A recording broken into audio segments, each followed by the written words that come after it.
There's something thrilling about moving house and building a brand new garden. But what about rebuilding a brilliant established garden in a brand new space? I've known Steve Falcioni for years. He's a horticulturist who writes about gardens. Steve, this is looking super lush. Hey, thanks, Tammy. It's not too bad. Not too bad. So you've got a few veggies and flowers in here? Exactly, yeah, but mostly veggies, just the odd flower here or there because I can't help myself. But at home, definitely a lot more flowers and less veggies. Oh, I think we should go see that. Absolutely. Let's do it. In 2019, we visited Steve's previous garden, an extraordinary rooftop urban oasis made up of hundreds and hundreds of potted wonders. Since then, Steve has had to move his rooftop garden to a much smaller space. But how to squeeze it all in? Wow, Steve! Yeah, it's pretty. Pretty amazing. Oh, thank you. Yeah. It's highly concentrated colour, form and texture. A portrait in miniature of an urban garden romance. There's so much going on. There's colour, flowers and even trees and fruit. Yeah, that's what makes it good. I've tried as much as I can to jam as much as possible into what is a pretty small space. And how small is it? It's 6 metres by 4 metres, so 24 square all up. Probably lost maybe half the space, so that meant plants had to go. What was that experience like? That was really hard, like really, really hard. It's like, you know, saying goodbye to your babies. Yeah, it was hard. Even now, I'm like, oh. But once we did the cull, then it's just getting used to being in a different location. So different light levels. This is a lot sunnier, but also quite windy, which means it's a lot harder on the plants. So does it mean your plant collection has sort of compromised as a result? Or? Look, a few things didn't really make the transition. They had to go. Bit of a learning curve, for sure. So Steve, you've created a real sense of depth here. I can see you've built up layers, but what have you used to do that? So all around the edges are rectangular troughs, and there's 2 layers of them. So the layer at the back is slightly higher, so that helps give a little bit of height, but also kind of depth to look into a bed. Just gives that a little But it's hidden so well with the plants. Like I can't make out that there's troughs under there. Yeah, well, I don't like to see the edges because it kind of ruins the illusion.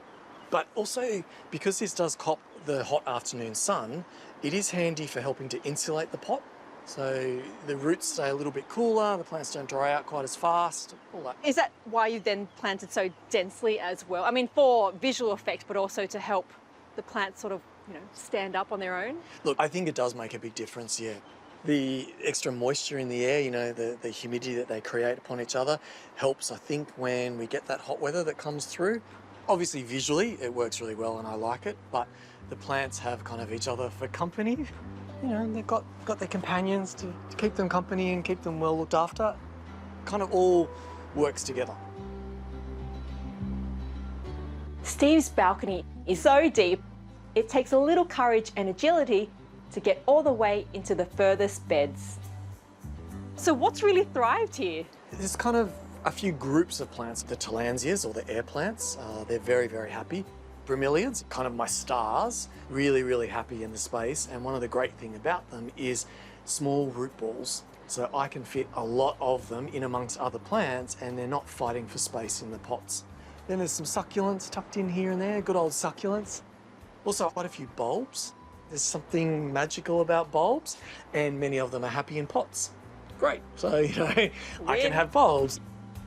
But mostly it's accepting this is what will grow well here, and I'd rather have thriving plants than sort of sad things. Also, I am an organic gardener, so I do focus on trying to make sure that the soil is as good as it can possibly be to keep the plants strong kind of from the base all the way up.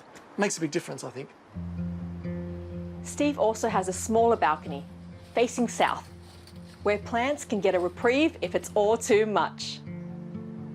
And how old is your garden? It's only 2 years since I've moved in, but I definitely feel like the garden now is feeling established. I want my garden to be interesting. Like it needs to have change for me. If a garden is static, it's kind of boring. Like I want things happening all the time. It has a really nice feel to it. Quite happy with the way it's all come together.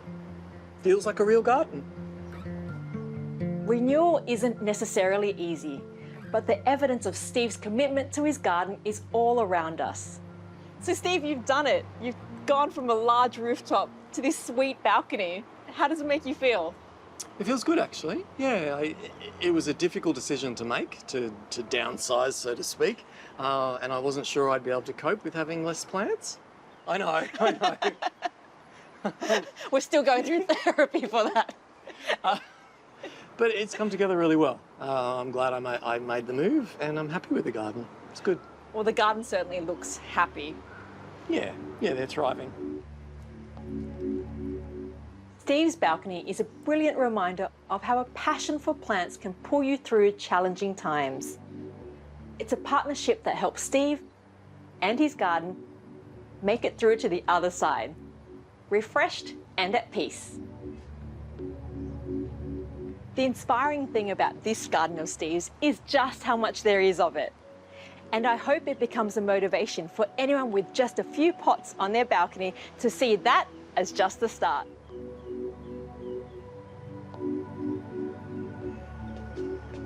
Here you go. Thank you. Thank you. Thanks for coming to see my garden. What a lovely view. Yes, it's beautiful, isn't it?